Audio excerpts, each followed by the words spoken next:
I was always afraid of lunch lady when I was a kid. I don't know why. Maybe it was the toxic stench of her breath, or the dead look in her eyes, or the unkempt hairs dangling off her chin. No matter what the reason was, my palms grew sweaty and my heart pounded every time I passed her in the lunch line. I never felt quiet and easy until I had left the cafeteria, and even then I was still worried that I would catch sight of her in the hallways between classes.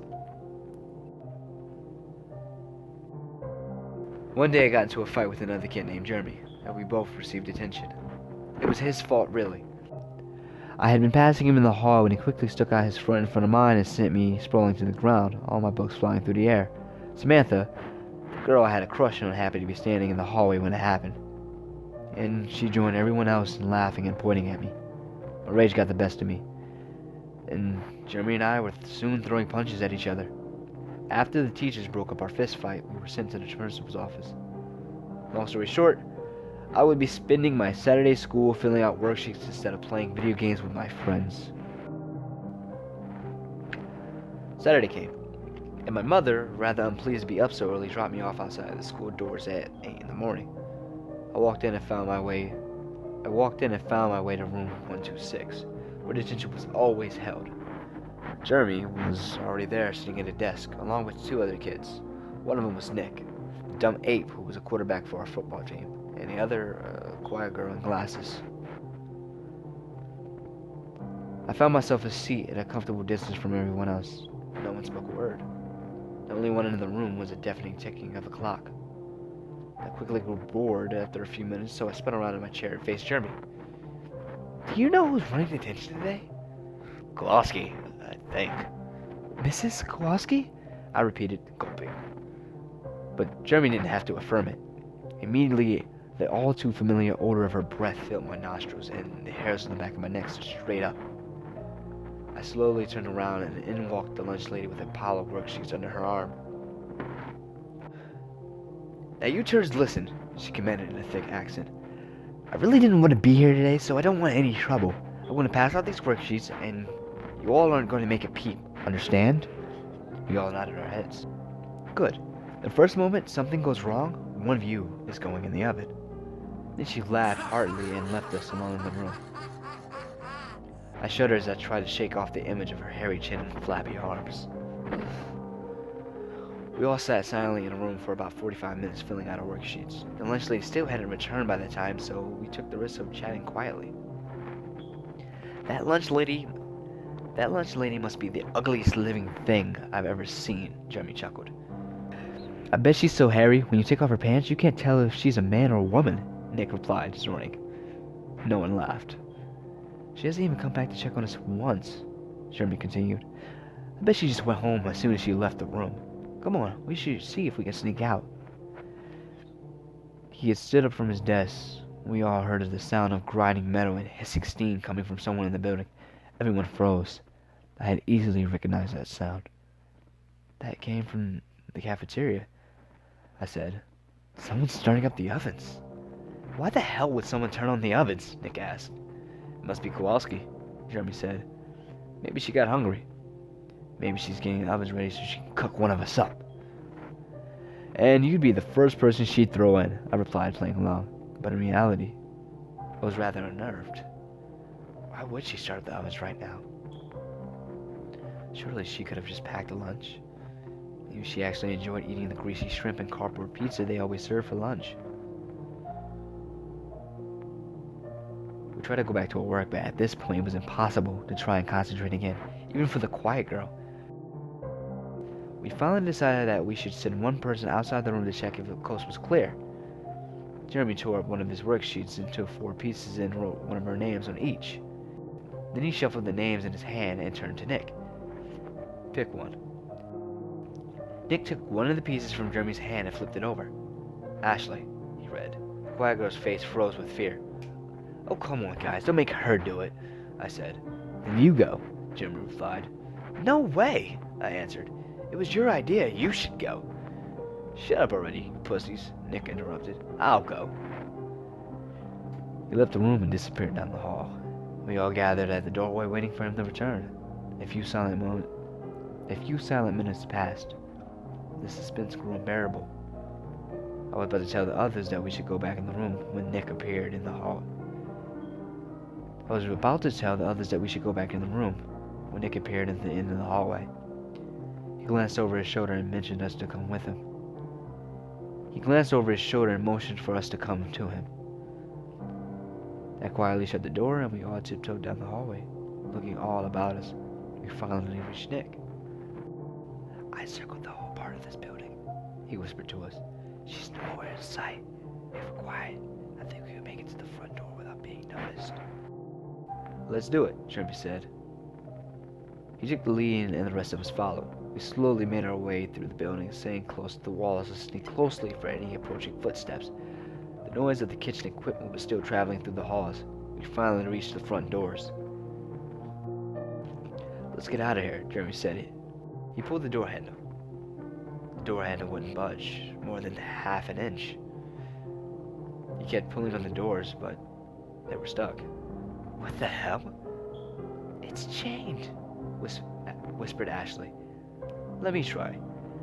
Nick stepped up and grabbed the door handle, wrenching it back and forth furiously until the noise filled the hallway. "You idiot!" I cried through clenched teeth, dragging the oath away from the door. "What do you think you're doing?" We all paused in silence, listening to see if she was coming. Surely enough, after a few moments, we could faintly hear her footsteps coming down the hall.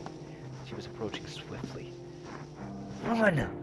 I cried, and we all took off in different directions. Nick and the choir girl headed left, while Jeremy and I went right. And we turned around the corner. We could hear Ashley scream and the lunch lady shout, "I've gotcha!" We didn't bother to look back. "This way!" Jeremy called to me. I followed him as he turned down the smaller hallway and then came to a classroom. "We can hide in here." We dashed inside the classroom and looked around frantically for hiding places. Jeremy drove under the teacher's desk, so I took my chances behind the cabinet in the corner. Then we waited in silence. For a few moments we didn't hear anything but the pounding of our own hearts. Still, we thought it was best to wait it out a little longer. After a little while, we heard someone coming down the hallway. At first we only heard a quiet mumbling, till it became quite distinguished. We froze. The voice drew closer. "Jerry, Adam, guys, where are you? Jeremy." Jeremy got up from under the desk and opened the door. "Nick, get in here." Nick hurried inside and Jeremy locked the door. We all crouched down behind the teacher's desk. "Guys, you won't believe it," Nick whispered, catching his breath. "I saw her get Ashley. She grabbed her arm. And she tried to run, but she hit her over the head with a wrench and was dragging her body down the hallway and... "Keep it down!" I hissed. "You said what?" "She knocked her out. Or killed her. I don't know. But she was dragging her body down the hallway toward the cafeteria. And the blood was all over the floor. And I came to find you guys." "You're saying Kowalski hit the girl over the head and dragged her to the cafeteria?" "That's exactly what happened. I was lucky she didn't see me too. We need to get out of here now." "We need to get to a room with windows," I said. "We can break out." "Forget it," Jeremy interrupted. "I've seen guys try to break through glass like this, and unless one of you has a sledgehammer, we're not going anywhere." "There's only one way out of the school, and that's through the back doors." "But that's right next to the cafeteria," I said, completing Nick's sentence. "It's the only chance we've got," said Jeremy. "We can do it if we're quiet." "Then let's go," I replied. "No time to lose." We opened the door and looked up and down the hallway. "Follow me," whispered Jeremy. We crept down the hall, making our way toward the cafeteria. We were about halfway there when Mrs. Kowalski's voice came resounding through the building all over the intercom. "Hello there." Her accent was even more obvious coming out of the speakers. "I see you left your room. This is unfortunate. However, I promise that there will be no consequences if you simply return to room 126. Ashley is waiting for you there." "Ashley, we have to help her," Nick cried. "Forget it, she's dead," said Jeremy. "We need to get out of here." "You didn't see what I saw," Nick said. "This woman is insane. We have to save her." Nick bolted down the hallway. "Nick, what are you doing?" I shouted. I tried to run after him, but Jeremy held me back. No, Adam. Let him go. We need to leave. Now. What an idiot, I muttered as we dashed through the halls. Within a minute, I heard Nick give out a spine-tingling scream. I felt sick to my stomach. Hurry! Jeremy shouted. We're almost there. We blitzed through the halls. I grew nauseous, and it was becoming hard to maintain my balance. The hallway started spinning in front of me.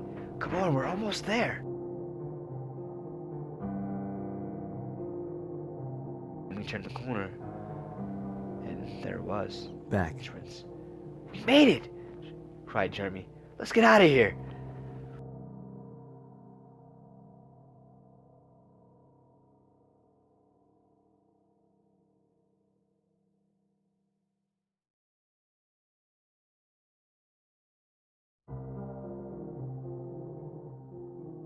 No! God, no!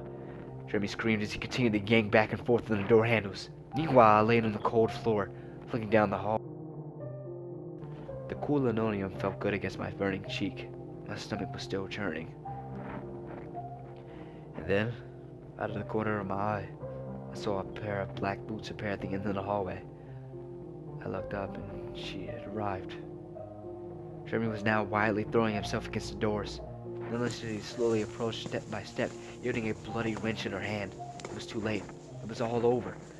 I closed my eyes as the lunch lady passed over me and brought her wrench down on Jeremy's head. He cried out in pain. She hit him again. His blood spewed all over the wall as it ran down the floor. She kept hitting him over and over again. I vomited, and everything went to black. I opened my eyes. The brightness of the fluorescent lights made it hard to see at first. After a minute my eyes had adjusted, I saw that I was in the middle of a cafeteria. I looked down. I was tied to a chair. I squirmed for about a few seconds, but the rope was too strong, and I could hardly move it off. I gave up and examined my surroundings. No one else was in sight. Chairs and tables were set in the usual fashion. I could hear the kitchen equipment still running in the back. Awake, eh? Her voice called out. I bent my head back and saw out of the corner of my eye the lunch lady was preparing a meal in the open kitchen. Give me a minute. Give me another minute. Lunch is almost ready.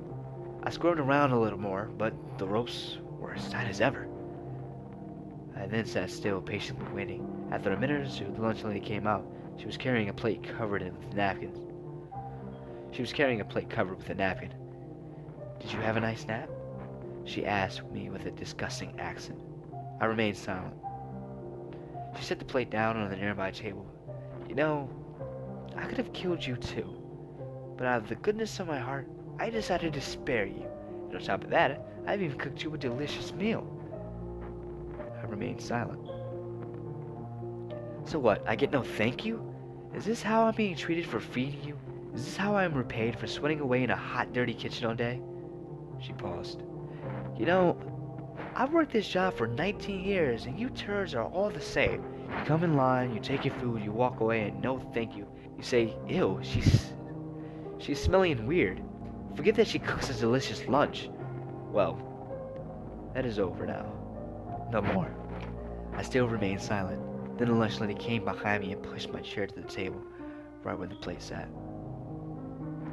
I did not want to see what was on that plate. She unbound my arms so that I could only move them from the elbow up. Then she sat a fork on the table next to the plate. I have made you a delicious lunch. You will eat now. She pulled off the napkin and I gagged. I had to turn away. Sitting in the middle of the plate was an enormous sausage surrounded by cooked fingers, toes, eyes, and ears. You eat, she commanded. No, I can't. I was growing sick again. You eat or I hit, she said to me, holding up the wrench. I looked at the plate again and I nearly vomited. I can't do it. I can't do it. She brought the wrench right down upon my head. I screamed in agony. Eat, she commanded. I picked up the fork. My head pounding with pain, tears round on my face. I cut off a bit of the sausage and stuffed it in my mouth and chewed it up and swallowed it. Good. Finish it all. I shook my head. Sobbing. She brought down a wrench on my head again. I cried out in pain. Eat! She shouted. I took another bite, another, and another, blinded by my own tears. Whenever I paused, she would raise the wrench again, and I would keep eating. It took all my strength to keep it down in my stomach. When I finally had swallowed down the last bite, she shook the plate. Very good. I'm glad you enjoyed it. Now that you had your lunch, I'll have mine. I looked upward as she raised the wrench in the air one last time, and I closed my eyes.